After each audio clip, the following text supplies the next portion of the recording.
Welcome to Understand the Math. In this video, we're going to learn all about Cramer's rule. We'll go over the formula, and then we'll walk through an example. Let's start with the formula. Rather than just throwing the formula at you, I want to explain it a little bit first. Cramer's rule is a method used to solve a system of equations using determinants. The system that you're solving must have the same number of equations and unknowns. For instance, it needs to have 2 equations and 2 unknowns, or maybe 3 equations and 3 unknowns. The nice thing about Cramer's rule is that it provides a formula for each variable. Let's now go over the formula. I've written down a system of equations that has 2 equations and 2 unknowns. Here's our first equation, and here's our second equation. Cramer's rule provides a formula for both x and y. Let's start by going over the formula for x. X is going to be equal to one determinant divided by another determinant. To get the determinant on the top, what you're going to do is you're going to take the right-hand side that has the constants e and f in it, and you're going to put it where a and c are. In the determinant on the top, you have EF, and then what goes on the right-hand side is BD. Let's now look at the determinant in the denominator. The determinant in the denominator contains the coefficients AC and BD from the left-hand side of the equations. Let's now go over the equation for y. The determinant in the denominator is going to be the exact same thing, AC and BD. So that's really great. Once you calculate it once, you don't have to calculate it again.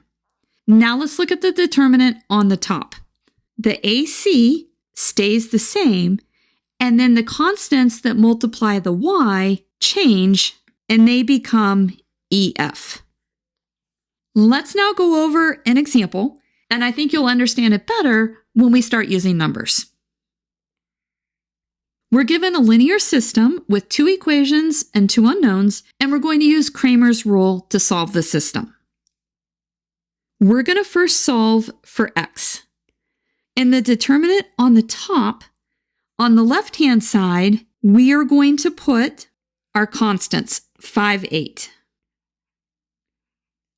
And then the 2, 3 goes right beside it. And then the determinant in the denominator contains the constants 1, 2, and then 2, 3.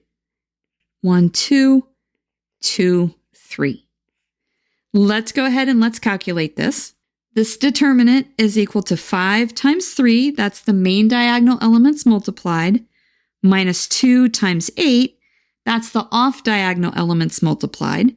And then we're going to divide that by the determinant in the denominator, and that is 1 times 3 minus 2 times 2. Up top, we have 15 minus 16, and then down below, we have 3 minus 4. So this is a minus 1 over minus 1, which is equal to 1. I'm going to highlight the minus 1 in the denominator because we need that for our next calculation. Now we're going to solve for y. The determinant on the top is going to be the right-hand side 5, 8, put here, and then the 1, 2, put on the left. And we're going to divide that by the determinant 1, 2, 2, 3. That's the same that we had for x, so that makes it really nice. Let's calculate our determinant in the numerator. We have 1 times 8 minus 5 times 2, and we divide that by negative 1 because we already calculated what that was. That makes it so nice. It cuts the work in half. Up top now we have 8 minus 10. We're dividing that by minus 1. So we have a minus 2 over minus 1, which is equal to 2. Our solution is then x is equal to 1 and y is equal to 2, or we can write it as 1, 2. And that's it.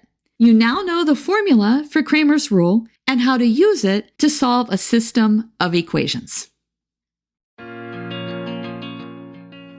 If this video has been helpful to you, please consider subscribing to my channel. Keep believing in yourself and have a great rest of your day.